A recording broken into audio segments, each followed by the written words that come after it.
right, I hope you're ready to write. Are you ready to write? I'm going to equip, not just inspire. Is that all right? All right, great. How many of you were raised by parents that are hard workers? Were hard workers? Can I just see? Yeah, that's incredible because I think that's a gift and a half. I really do. I think talent is important. I think education is important. But I don't think anything in life will ever get you what hard work will. And I can tell you, you teach what you know, but you reproduce what you are.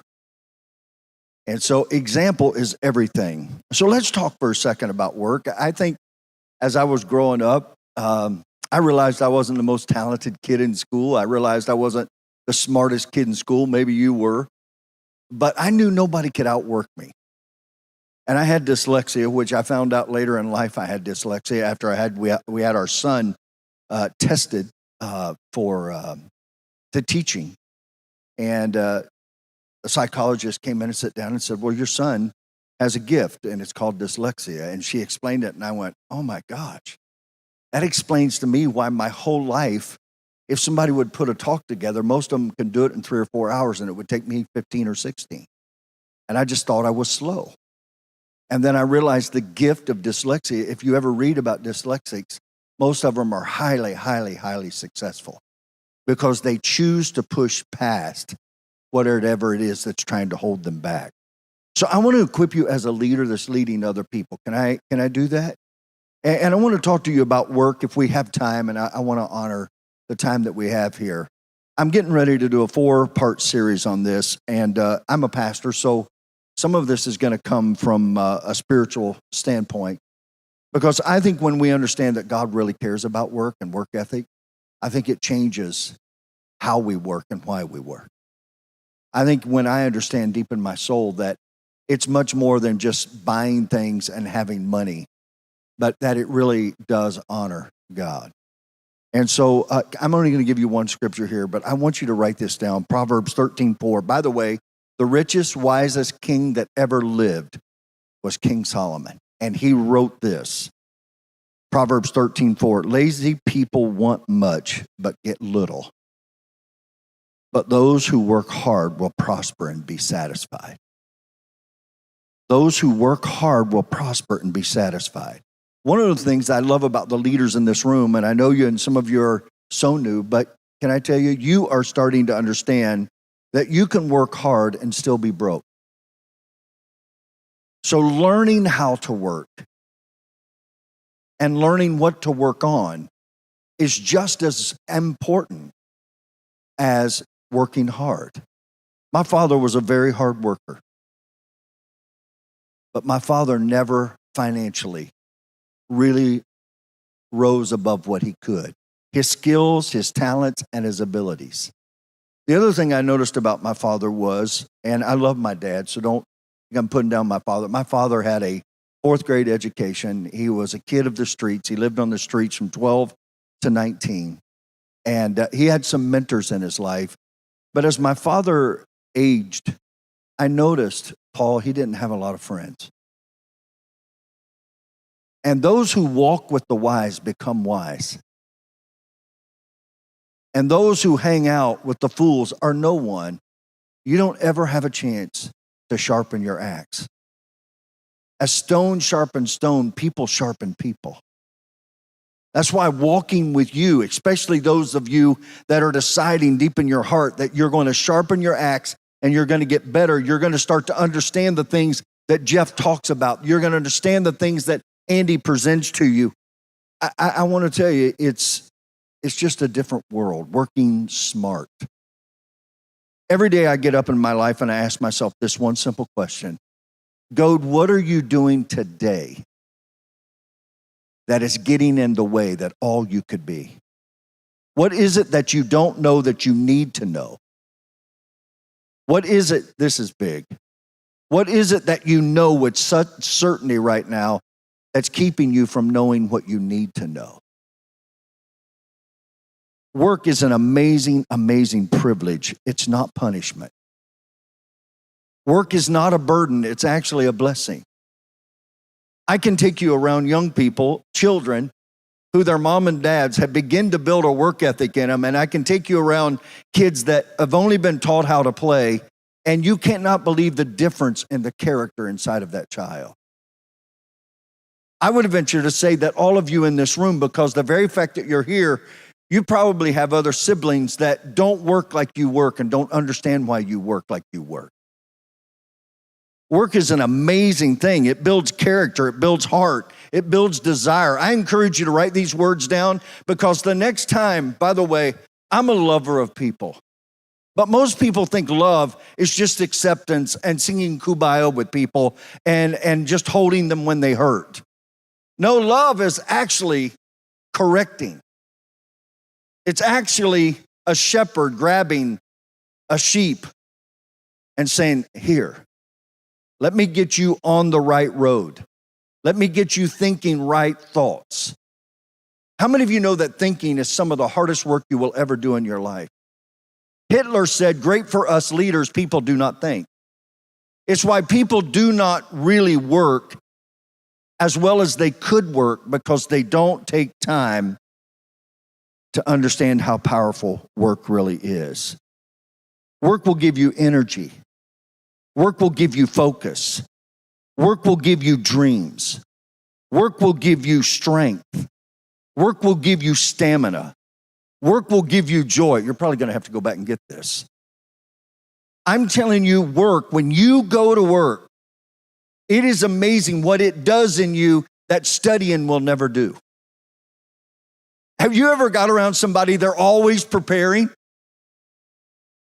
Do you know what I'm talking about? They can quote you scriptures, they can quote you books, they can tell you about a download they listen to. They even hang out with workers. But until you start working, that principle inside of you doesn't become a part of you. Are you with me? The value of work. The next time you're in a bathroom, write a 4-letter dirty word on the wall. Work. W-O-R-K. Work. You should be proud of your work.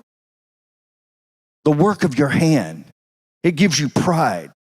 It gives you peace. I don't know very many people that don't have work ethic that don't have peace. They just never seem to get fulfilled.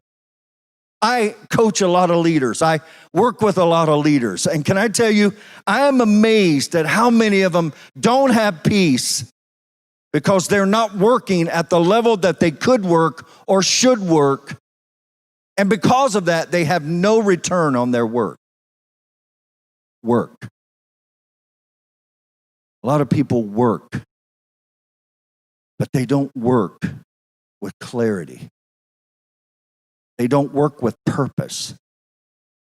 Work will bring profit. It will bring resolve. It will increase in desire. Work will cause you to respect yourself. If you've got an agent right now that you're working with and they won't go to work and they want to blame others, they want to excuse others, can I tell you what you're going to find out? They never really develop a good self-esteem. And you will spend the rest of your life trying to help them get better when they have decided they don't want to do better. Coaching is when you help somebody get better at what they do. Mentorship is when you help somebody get better at who they are. Somebody said the definition of hell is someday meeting the person you could have been. Can I ask you right now, every hour, every second of the day, are you getting all of it out of it that you need? Every conversation, every moment, are you working? You see, I know people that want great relationships, they just don't want to work at it. I know people that want great marriages, they just don't want to work at it. I know people that want great finances, they just don't want to work at it. They just don't want to work. I also got to tell you, it will cause you to grow. It will make you a better listener. Work. It will take what's outside and it will put it on the inside. Work. Work.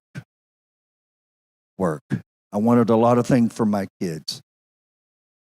I was telling Jeff and Megan at lunch and Robbie, Most kids think my kids sit around during the week and do nothing but eat bonbons and have fun. No, my kids work 18-hour days. Matter of fact, there are days I've got to go to them and go, will you just please go take a moment? Work.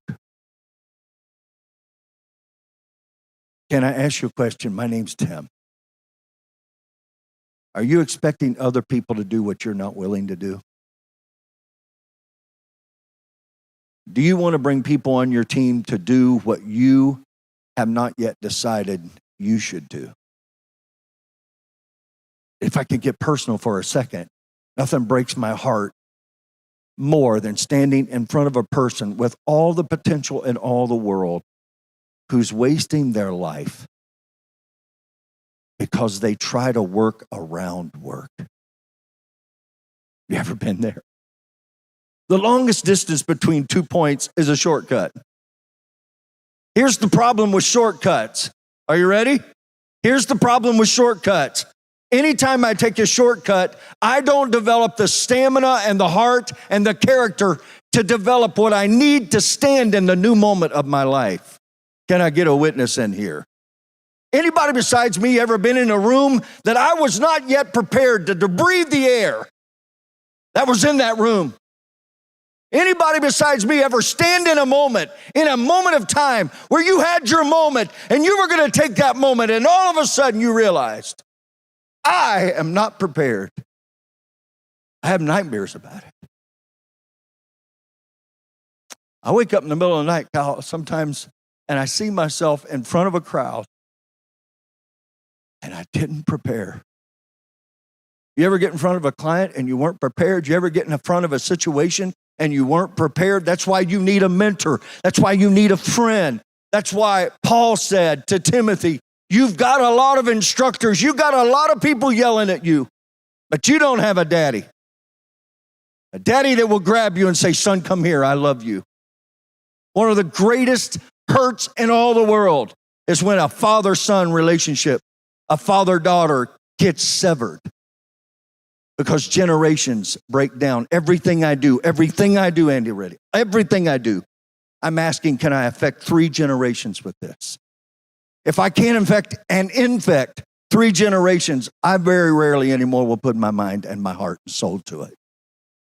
If I'm calling you on the phone, it's because I know deep in my heart, you got something in you that somebody else does not have, and we're going to go to work and we're going to get it out of you. And while you're working, we get other people to join you. And boy, here's the power of Ecclesiastes. 2 are better than 1. 2 are better than 1. 2 are better than 1. I'm probably one of the most competitive dudes you've ever met in your life, but I'm wise enough to know when to be competitive and be a completer. Come on, somebody needs to hear that. Be a completer.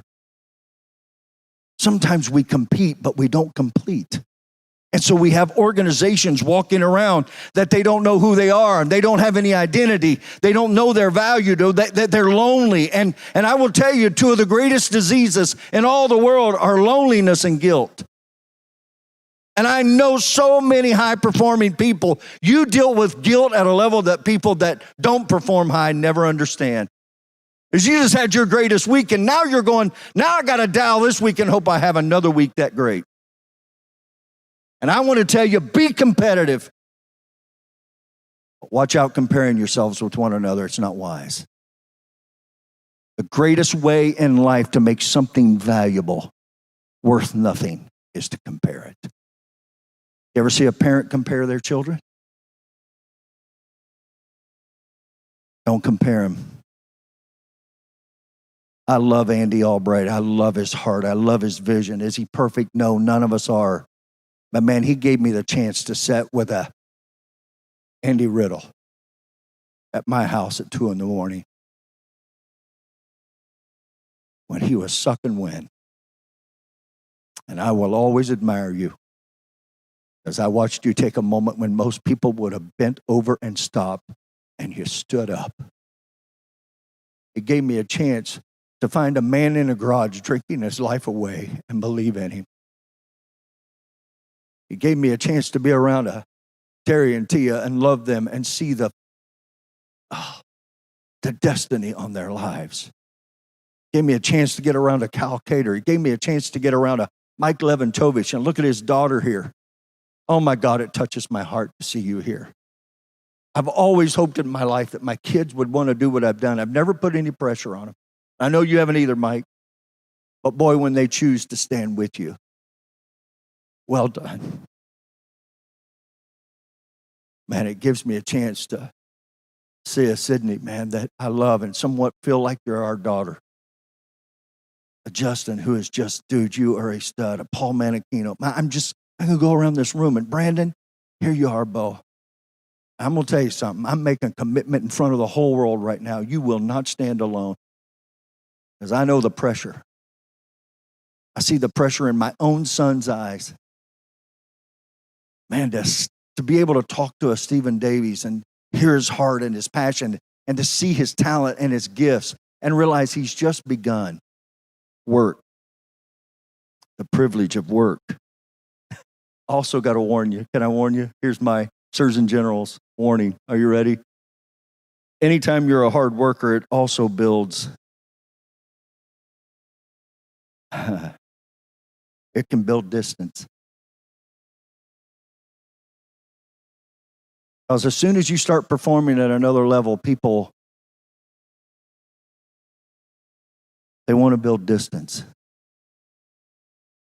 Sometimes being a high performer, and by the way, you're going to leave this 3 days. You're going to leave. And I don't know who you are yet, but some of you are about to leave here and you're about to perform. You're about to go to work like you've never worked before. And we're about to see a brand new you in the middle of a brand new situation. And when you do, it's going to be crazy. Why should I work so hard? I have people ask me that all the time. Can I tell you something, leaders? I find out people are not tired and exhausted because of hard work. They're tired and exhausted because of meaningless work. Nothing does me more good when Jeff tells me about somebody on the team that is rising. Jake, I love it. I thank you guys for what you've already done. Thank you for the freedom that you and Brandon, thank you guys. We owe you a lot. But can I tell you, let's never stop fighting for the freedom of men and women to design their lives instead of tolerate their lives. On the road to success, can I tell you something? You're going to find out when you start talking about work, you're going to find the work avoiders. They're just trying to avoid work. They're lazy. Then you're also going to find the fool. Don't call them these things. I just want you to make aware that's who they are. They're avoiders and fools. It's not that they can't, they won't. Nothing irritates me more in life than to see somebody with gifts and talents and abilities and an unbelievable future. And it's not that they can't, they won't. They won't. What can I do? Let me just give you just a few things that I believe that if we leave here and go to work with these things inside of us, it's going to change everything. I want to encourage you to work, number one, with passion. Bring enthusiasm back. It's why I wrote a book called Boom. By the way, I stopped writing 300-page books. Do you know why? No leader I ever met's got time to read them. I started writing 99-page books with 300 pages of information. They scratch their heads, go, I don't understand. I said, read it again. In your life, you have got to put your heart into this. Come on, don't make me park here for an hour and talk to you about right now. What's got your heart? What's got your heart right now? Is it confused? Is it distracted? Is it full of unbelief? What's got your heart? Because it's going to absolutely mess with your passion. I have a download called 7 Passion Killers. I would just encourage you to get it. It's life-changing. The second thing I encourage you to do is work with honor. Work with honor. A good name is above riches. A good name and honor will get you in doors that money cannot get you in. A good name. Man, in my life, I'm so thankful. I will never forget. Try to get all this in. I'll never forget, I was in the 4th grade, and my dad took me to the hardware store in Piqua, Ohio, and my dad was building onto our house, and he went in, and Jim owned the farm. He owned the hardware store, and Jim wore his glasses down on the end of his nose, and he would, when you'd walk into the store, he would look up over those glasses and look at you, and my father walked in and said, "Jim, good to see you." He said, "Good to see you, Jack." I'm this little boy. My dad said, "Hey, good to see you." They talked. Then my dad said, "Hey, Jim, I'm building on my house and I need a saw and I didn't bring my money with me today. Can I take a saw?" And I remember very clearly, Stephen, my heart sped up as I was going, whoa. And Jim looked at my daddy and said to him, "Jack, you can have anything in this store because you're a man of your word." Still evokes emotion inside of me. I remember walking out of that store, and I might have been in the 4th grade, but I felt like I was a college grad. And my daddy put his arm around me as he was putting the saw in the car, and he goes, "Son, whatever you do, be a person of your word. Have integrity." Third thing, work skillfully. Work with an edge. If an axe is dull and its edge is unsharpened, more strength is needed. You ever work like that? There are days in my life I've lost my edge. I've lost my sharpness. And I got to go get around somebody that can sharpen me up. Somebody that can encourage me. Who encourages the encourager? I've got to learn more. I got to improve more. I got to develop more. I got to sharpen my skills. And I get the privilege, and I'm grateful that Andy Albright created a system and a spot and a culture where not only we can make money, but man, we could get better as human beings. We can raise the bar on other people. The 4th thing is I got to work efficiently. Man, whatever I beg you, don't waste your energy and your time. Boy, Andy did a beautiful job talking about time today. And I want to tell you, time is more important than money. And you young bucks in the room, I'm real proud of you. You think you got a bunch of time, and I came to tell you, you don't have as much time as you think you've got. You'll be amazed how fast a moment can pass you by. I would also tell you to work in cooperation. You ever have somebody get on your team and they're like heavenly sandpaper. You're like, you've got to be kidding me. Why do you have to be so difficult? The 6th thing is work persistently. By the way, Jeff, I saw your words, and that word persistent. Persistent. When's the last time somebody called you persistent? When did they say, "Oh my goodness, these people are persistent"? Let me tell you why I love working. And I'm winding down. Because right now, would you agree with me that we live in pretty uncertain times? And I agree with Jeff. I agree with all of you. Man, Andy Albright, thank you for your leadership during these uncertain moments in life. What is it about uncertainty that makes us want to run? What is it about the unknown that makes us want to shrink? What is it that when we get in uncertain times and the unknown, that we want to sit and hide instead of charge into it? I want to encourage you today that even though there's something in every one of us that loves certainty and loves the known, I want to encourage you in the middle of all the uncertainty and all the unknown, I want to encourage you to go to work with more passion than you've ever had in your entire life. Do you know what I find in uncertain times? What you find when you go to work? You find new opportunities. You find new opportunities. You find new relationships. Do you realize most of you are 3 people away from a totally different life?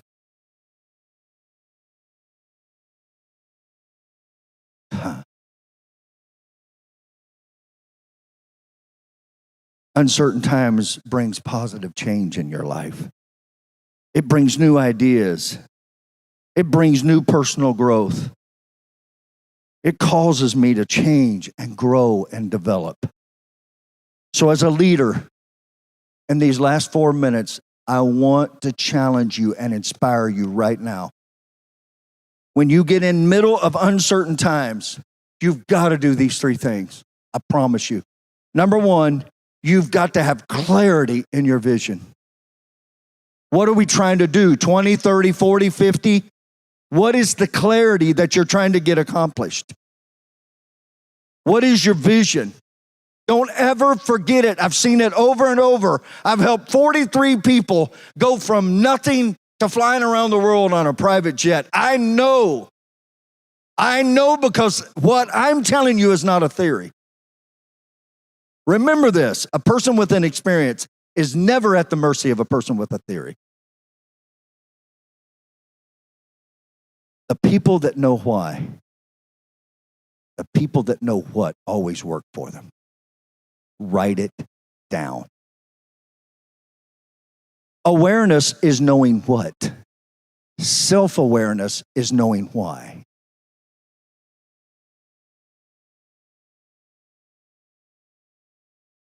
When I get around a Terry and Tia, I want to know what makes him laugh, and I want to know what makes him cry.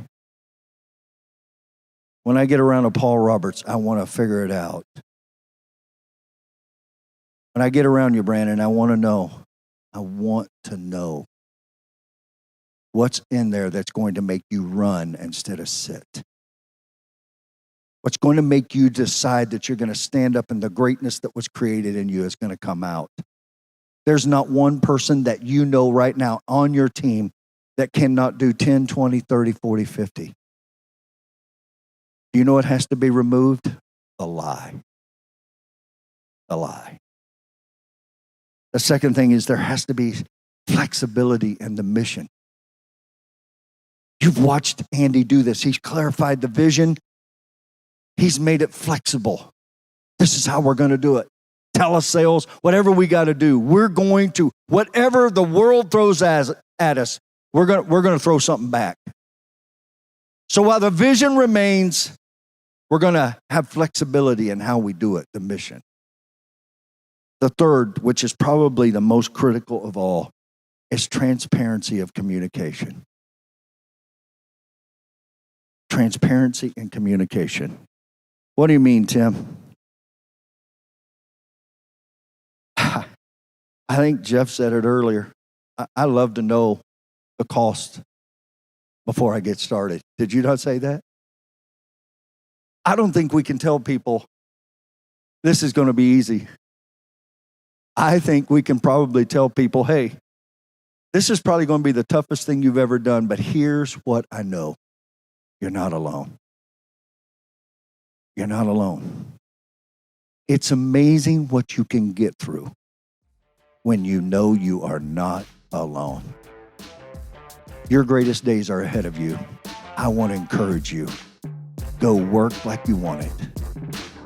Go work like you already got it. And go help people work out whatever they need to work out so they can work in what they need to work in. Charge. Love you.